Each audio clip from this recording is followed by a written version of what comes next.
मैं अनामिका एलियस में आप सबका स्वागत करती हूँ।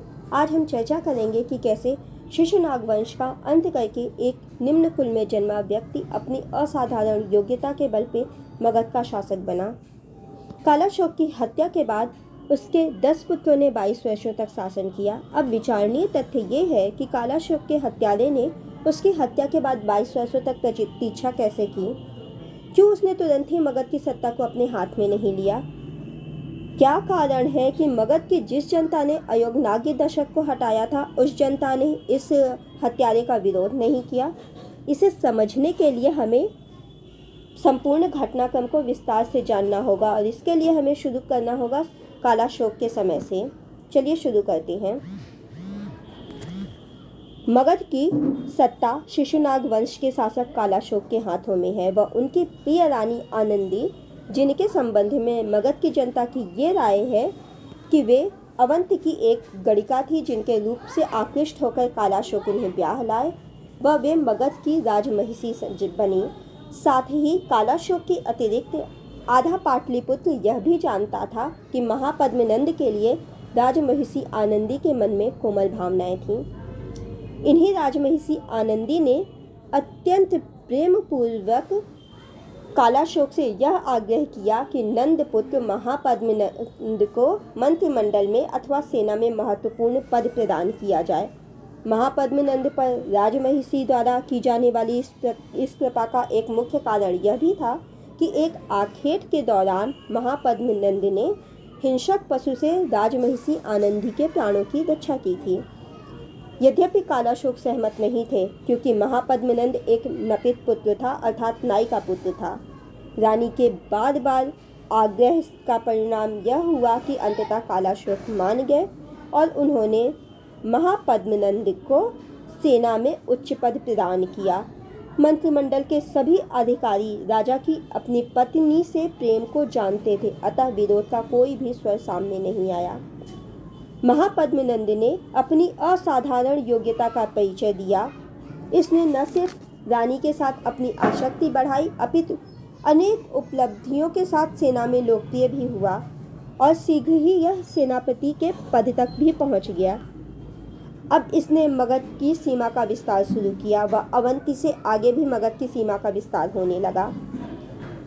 महापद्मनंद, जो वर्ण व्यवस्था के अनुसार एक उस्तरा चलाने वाला व्यक्ति था, उसने तलवार के साथ असाधारण क्षमताओं का परिचय दिया। अवश्य ही अब वह महत्वाकांक्षी होने लगा। उसकी योग्यताओं से पाई जाने वाली विजयों का सारा श्रेय कालाशोक को मिल रहा था। इसी प्रकार एक शोभा यात्रा के दौरान जब कालाशोक के निकट एकमात्र सेनापति महापद्मनंद था, उसी वक्त अचानक सेनापति का स्वर गूंजता है, सम्राट की हत्या हो गई। अंगरक्षकों के पहुंचने तक सम्राट मृत्यु को प्राप्त हो चुके थे। एक तेज छुरे से गले पर सटीक और प्रभावी वार करके सम्राट की हत्या की गई थी। बहुत प्रयास हुए, लेकिन हत्यारे को न तो मिलना था और न ही वह मिला। इसके पश्चात महापद्म सम्राट के पुत्रों का संरक्षक बना। सम्राट के 10 पुत्रों ने 22 वर्षों तक महापद्मनंद के संरक्षण में शासन किया। यूं कहिए कि महापद्मनंद ने अपना मार्ग निष्कंटक बनाने में 22 वर्षों का समय लिया। अंतिम शिशुनाग शासक महानंदिन की हत्या के साथ ही महापद्मनंद शासक बन गया। इसने राजकुमारी की भी हत्या करवा दी। राजमहिषी आनंदी पुत्रों की हत्या से मानसिक रूप से विक्षिप्त हो चुकी थी, अतः राज परिवार से विरोध के स्वर उठने की कोई संभावना नहीं थी। इस प्रकार मगध की सत्ता में एक नए वंश नंद वंश की स्थापना हुई। इस वंश में कुल 9 शासक हुए। उग्रसेन, पंडुगति, भूतपाल, राष्ट्रपद, गोविषाणक, दशसिद्धक, कैवर्त और धन। इनमें से प्रथम उग्रसेन को ही पुराणों में महापद्म कहा गया है। जैन ग्रंथ परिशिष्ट पर्वन में इसे नापित, पिता व वेश्या माता का पुत्र कहा गया है। आवश्यक सूत्र में इसे नापित दास यानी नाई का दास कहा गया है। महावंश टीका में इसे अज्ञात कुल का कहा गया है। भारतीय व विदेशी सभी शोध इसे निम्न कुल का ही मानते हैं। शेष 8 नंद शासक इसके ही पुत्र थे। चलिए महापद्म नंद की उपलब्धियों पे भी एक नज़र डालते हैं। इसने कौशल, पांचाल, काश्य, नर्मदा तट के माहिष्मती, कलिंग के एक भाग, अश्मक, कुरु, मिथिला जो वर्तमान नेपाल के जनकपुरी में है, साथ ही सुरसेन, अवंती, कुंतल अर्थात वर्तमान के मैसूर को भी मगध की सीमा में मिला लिया और एक राट की उपाधि ली। उत्तराधिकारियों की बात करें तो महापद्म नंद के 8 पुत्रों का वर्णन है, किंतु इनके शासनकाल का वर्णन बहुत कम ही मिलता है। इस वंश का अंतिम शासक धननंद था, जिसके समय में सिकंदर का आक्रमण होता है। यूनानी लेखक उसे अग्रमीज यानी उग्रसेन का पुत्र लिखते हैं। यूनानी लेखकों के अनुसार इसके पास असीम सेना व अतुल धन था। कटियस ने धननंद को नाई का पुत्र कहा है। उसके जेनिफोन ने उसे बहुत ही धनाढ्य व्यक्ति कहा है। साथ ही संस्कृत, तमिल व सिंहली ग्रंथों में भी उसकी अतुलनीय संपत्ति का विवरण मिलता है।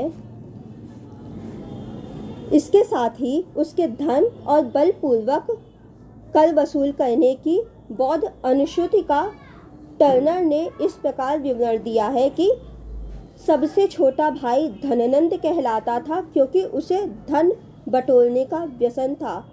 उसने 80 करोड़ धनराशि गंगा के भीतर एक पर्वत की गुफा में छिपा कर रखी थी।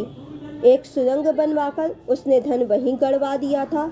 वस्तुओं के अतिरिक्त उसे पशुओं के चमड़े, वृक्षों की गोंद तथा खानों की पत्थर के ऊपर भी कर लगाकर अधिकाधिक धन संचय किया।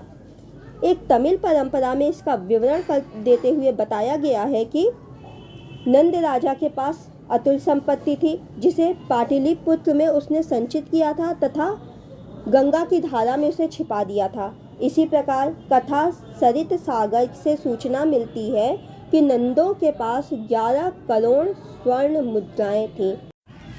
यूनानी लेखक कर्टियस के अनुसार घनानंद की सेना में 20,000 अश्वरोही, 2 लाख पैदल, 2,000 रथ और 3,000 हाथी भी थे। घनानंद, जिसे धन संग्रह का व्यसन था, उसने छोटी छोटी वस्तुओं के ऊपर भारी कर लगाकर जनता से बलपूर्वक धन की वसूली की। इसका परिणाम यह हुआ कि मगध की जनता में घनानंद के विरोध में घृणा का वातावरण हो गया और जनता नंद शासकों के विरोध में हो गई। साथ ही उस काल में एक प्रतिष्ठित ब्राह्मण चाणक्य का भी धननंद ने अपमान किया था। चतुर्दिक घृणा और असंतोष के वातावरण का लाभ उठाकर चाणक्य और उसके शिष्य चंद्रगुप्त मौर्य ने घनानंद की हत्या कर दी और नंदवंश का अंत किया। नंदवंश के अंत के साथ ही मगध में एक नए वंश मौर्य वंश की स्थापना हुई।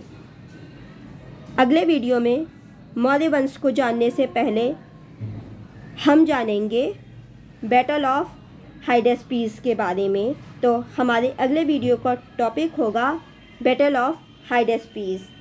जुड़िए रहिए हमारे वीडियो में हमारे साथ। अगर आपको हमारा ये वीडियो पसंद आता है तो प्लीज़ हमारे साथ जुड़े रहिए। इस चैनल को लाइक और सब्सक्राइब ज़रूर कीजिए। धन्यवाद।